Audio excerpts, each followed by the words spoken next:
flatten it out again. This is a little bit too big actually, but anyway. Okay. Turn it over and use the table for flattening. The other side, okay, then I'll try and even it up a little bit on the sides.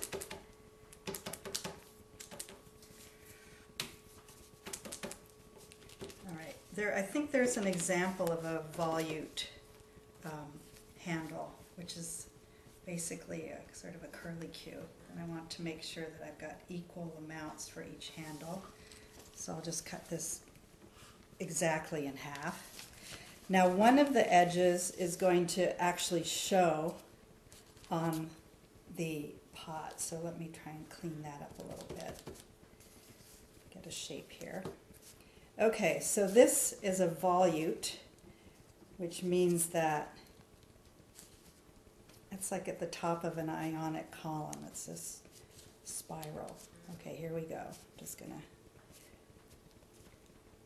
roll this up. Let's see. And it's gonna sit like this. I just want to see how big I want to get it.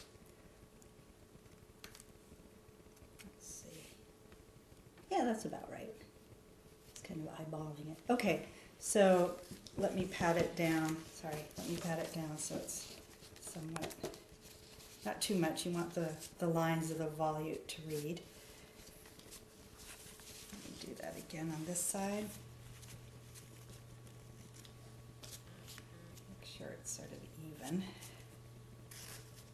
Can you see this okay?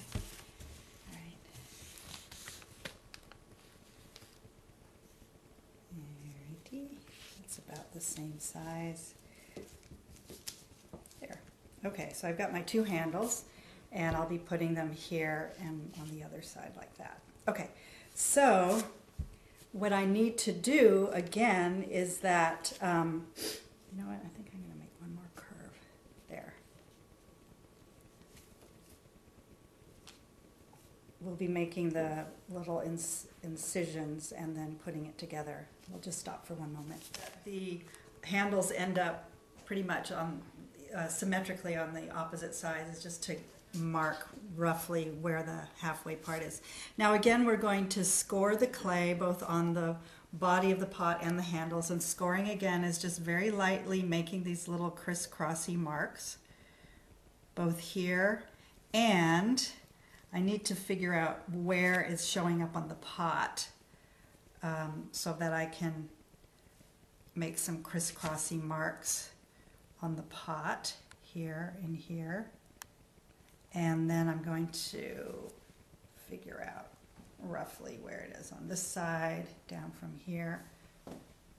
So here's my little scoring crisscrossy. All right, then I have my two little volute handles. Again, I want to try and shape the bottom a little bit. And I'm going to crisscross where this is going to meet the pot, and then down here as well. All right. We take our water here and here on the pot, here and here on the handles. And I'm just going to match the two areas. Let's see, where am I? Here and here. And press lightly. And there you go. So here we have one little volute handle.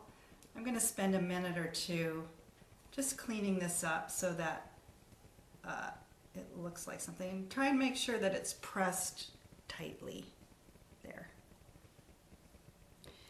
And check it. It's a little crooked. Oh well, it's a little crooked. Okay, and here's this handle again, here and here, scoring it, and again a little water, pressing and pressing. So it's somewhat. There. So, again, let me look and see what I can do to make it symmetrical. Okay, so that's that. There is the body, and now we're just going to press the main portion of the vase, the amphora, onto this little foot we've made. Again, I want to make sure that this is straight. I'll just do this on the bottom here.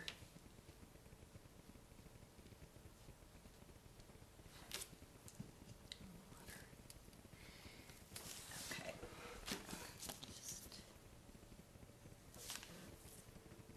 Hopefully it's centered. Thanks. I think that'll work. There we go. Like I said, the clay is great because you can kind of push it around a little bit, try and make it as symmetrical and as vertical as possible. So there we have our little basic pot. And the great thing is that we can do this all in one sitting, and we're going to now start with the painting. Now, we will be showing a number of different kinds of pots with figures, animals, but also early styles are geometric and proto-geometric. So we can also encourage the children, if they don't want to draw a particular image, they can just make geometric patterns on their pot. So I'm going to stop for a moment and get my paint set up. I suggest that in between the making of the pot, with working with the clay and using the brushes, that the children wipe their hands off. You can see it's messy. So I have just a couple of wipes here. And that should do the trick for now. Obviously the kids will want to wash their hands when they're done